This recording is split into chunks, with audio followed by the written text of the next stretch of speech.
Some breaking news that is coming in.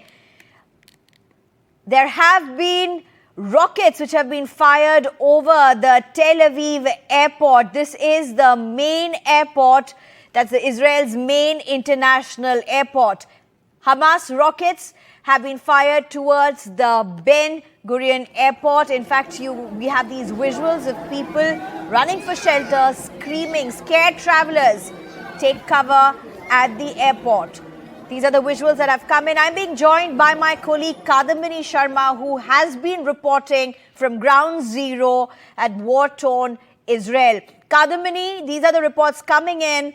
The initial reports that at least are suggesting that the rockets did not hit the airport, but were fired towards or over the airport. Do you have any clarity on this? We have seen some reports which says that rockets were indeed fired towards that airport. But as a matter of fact, Sneha, I have also checked, and flights have resumed if they were ever stopped. But they have resumed. Flights have taken off. They are also landing. Now the flights are not normal because many airlines have cancelled their operations. So there are much less flights from in and out from Ben Gurion Airport, which is the main airport. But the threat of rockets targeted at the airport are very real, because even 2-3 days back there were sirens and people huddled to save themselves, and this has been happening almost all over Israel. So today also the same thing happened. The rockets were fired, the sirens went off, and people huddled. When something like this happens, it is a scary situation, and that is what we saw at Ben Gurion Airport. The visuals which are coming, they say it has the same type of scenes which we saw a few days earlier. But the flights which are operating, they are operating even now. Sneha? Right. Kadambini, you're on ground zero. You have been reporting, you and our colleague Uma Shankar both have been reporting tirelessly from war-torn Israel. What is the situation right now? In fact, according to the information that seems to be coming in, situation in northern Israel near the border with Lebanon also seems to be seeing heavy shelling.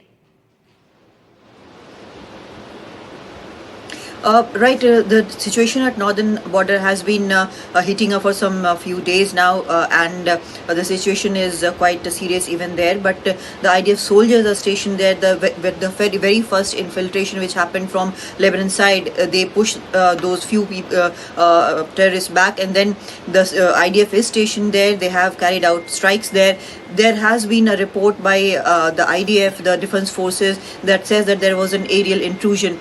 How this intrusion was done, whether it was a paraglider which was used by Hamas terrorists as well, is not actually clear. The details have not been given by the defense forces, but there was an intrusion and it has been contained. So, but when you look at that place, the warnings which are coming from that place, this is quite a serious situation. Even there seems to be an attempt by Hezbollah of opening a second confrontation there, while even when the south is not completely clear. We were in the south of Israel today, at the very close to Gaza border.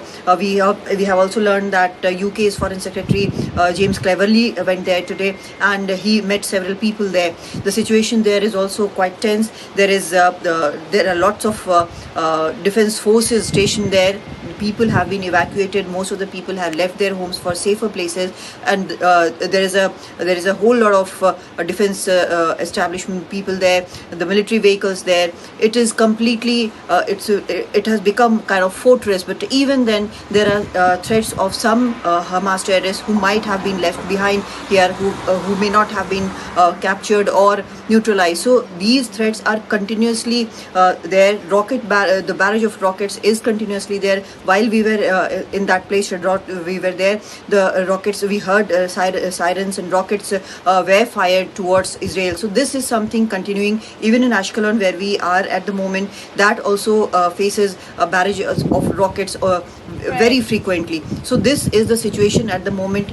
Just hopefully it does not escalate. That is what all the world powers are trying. Right.